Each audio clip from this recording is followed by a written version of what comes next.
Hello guys, welcome to Albema. Learn smarter, achieve faster. The most demanded video for first year students is the roadmap of first year students. దీనిలో మనం discuss చేయబోయే topics వచ్చేసి subject mark division.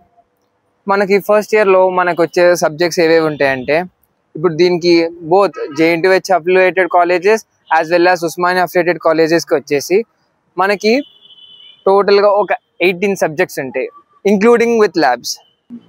ఇప్పుడు మనం discuss చేయబోయే topic వచ్చేసి the subjects which are involved in both JNTU affiliated colleges as well as Osmania affiliated colleges. ఇప్పుడు దీనిలో మనం ఫస్ట్ ఇయర్లో ఏ సబ్జెక్ట్స్ వస్తే డిస్కస్ చేద్దాం ఫర్దర్ ఆన్. ఫస్ట్ మనకి బేసిక్గా ఫస్ట్ ఇయర్లో ఫస్ట్ సబ్జెక్ట్ వచ్చేసి maths M1, nothing but matrices and calculus. దాని తర్వాత మనకి advanced engineering physics, otherwise engineering physics అంటాం. దాని తర్వాత మనకి థర్డ్ సబ్జెక్ట్ వచ్చేసి కంప్యూటర్ ఎయిడెడ్ ఇంజనీరింగ్ గ్రాఫిక్స్. అది మనకి బోత్ డ్రాఫ్టర్ రూపంలో ఉండొచ్చు లేకపోతే ఆటో క్యాడ్ కంప్యూటర్లో అయినా మనం చేసుకోవచ్చు. And the maximum of the people get struck at the subject is basic electrical engineering, nothing but BEE. ఈ BEE అనేది important subject and easy subject. చదవకపోతే అది హార్డ్ అవుతుంది, అది మీ ఇష్టం. అండ్ ఇవి మనకి first 4 subjects. And next the 5th subject వచ్చేసి ఇంగ్లీష్. మనకి ఇంగ్లీష్ అనేది బోత్ ల్యాబ్లో ఉంటుంది యాజ్ వెల్ యాజ్ మనకి సబ్జెక్ట్ రూపంలో ఉంటుంది. ఇంగ్లీష్ ల్యాబ్ అనేది చాలా ఈజీ ఉంటుంది and you all will love that lab. And English ఎలాగో మీరు ఇంగ్లీష్ మీడియం బ్యాక్గ్రౌండ్ ఉంటారు కాబట్టి English is very easy and మీకు ఈ స్కోరింగ్ సబ్జెక్ట్ కూడా. ఇవి మనకి ఫస్ట్ 5 సబ్జెక్ట్స్. సెకండ్ సెమిస్టర్లో వచ్చే సబ్జెక్ట్స్ మనం డిస్కస్ చేద్దాం. ఇప్పుడు మనకి సేమ్ మళ్ళీ సెకండ్ సెమిస్టర్ కూడా మనకి మ్యాథ్స్ M2 ఉంటుంది. ఇది ordinary differential equations and vector calculus, ఇది కూడా easy.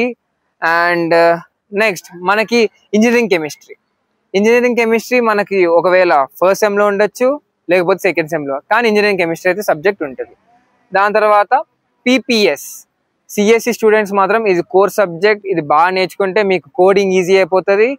And PPS is nothing but programming for problem solving, ఇది C లాంగ్వేజ్. దాని తర్వాత నెక్స్ట్ మనకి EDC అదర్వైజ్ DS ఉంటుంది.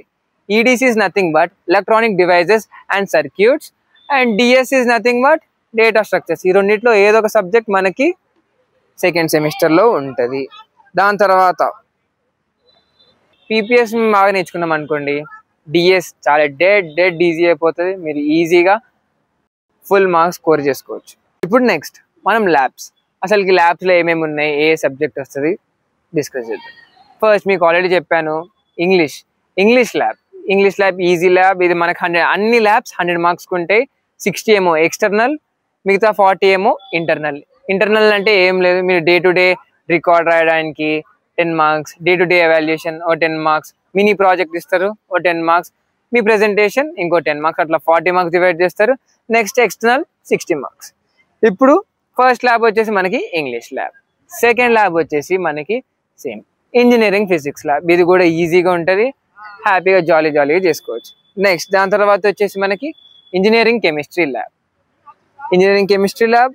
ఆ తర్వాత ఆటో క్యాడ్ చెప్పాను మీకు. ఒకవేళ మీ కాలేజ్ కంప్యూటర్స్ మీరు ఇనఫ్గా ప్రొవైడ్ చేస్తే మీరు ఆటో క్యాడ్లో చేయాల్సి వస్తుంది, లేకపోతే డ్రాఫ్టర్ పట్టుకొని డ్రాయింగ్ చేయాలి.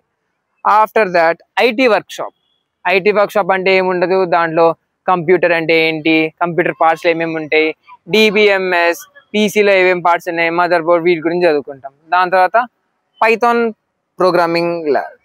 ఇది CSE స్టూడెంట్స్కి ఇంపార్టెంట్ ల్యాబ్ అండ్ ఇది కూడా ఈజీ ఉంటుంది, ప్రోగ్రామ్స్ చేస్తూ ఉండాలి. అండ్ దాని తర్వాత C language lab, PPS lab. దీనిలో మనకి కొంచెం బేసిక్ ప్రాబ్లమ్స్ ఇస్తారు, మనం ఆ కోడ్ రూపంలో రాయాలి. ఇదే PPS ల్యాబ్. దాని తర్వాత DS lab, data structure lab. ఇది ఏంటిదంటే ఇది బ్రదర్ ఆఫ్ C లాంగ్వేజ్. ఇది కూడా సేమ్ మనకి ప్రాబ్లమ్స్ ఇస్తారు, లింక్డ్ లిస్ట్ ఇవి ఉంటాయి. ఇవి మీరు సెకండ్ ఇయర్లో వస్తే సెకండ్ ఇయర్లో చదవండి, లేకపోతే ఫస్ట్ ఇయర్లో వస్తే ఫస్ట్ ఇయర్లో చదువుకోండి. So these are the important labs. And ఏ ల్యాబ్స్ ఉంటాయి మీకు, అండ్ మీరు కొంచెం మీ ఫ్యాకల్టీతో కొంచెం డిసిప్లిన్గా కొంచెం సార్కి రెస్పెక్ట్ ఇస్తూ ఉంటే 100కి 100 వేసేది. ఇవి మనకి ల్యాబ్ సబ్జెక్ట్స్. అండ్ ఫస్ట్ ఇయర్లో మీకు ఎన్ని టోటల్ సబ్జెక్ట్స్. సో ఇవన్నీ మీకు స్మూత్ ఫంక్షనింగ్లో అవ్వాలి అండ్ మీకు మంచి మార్క్స్, మంచి CGPA రావాలంటే Please subscribe our channel and stay tuned for more videos.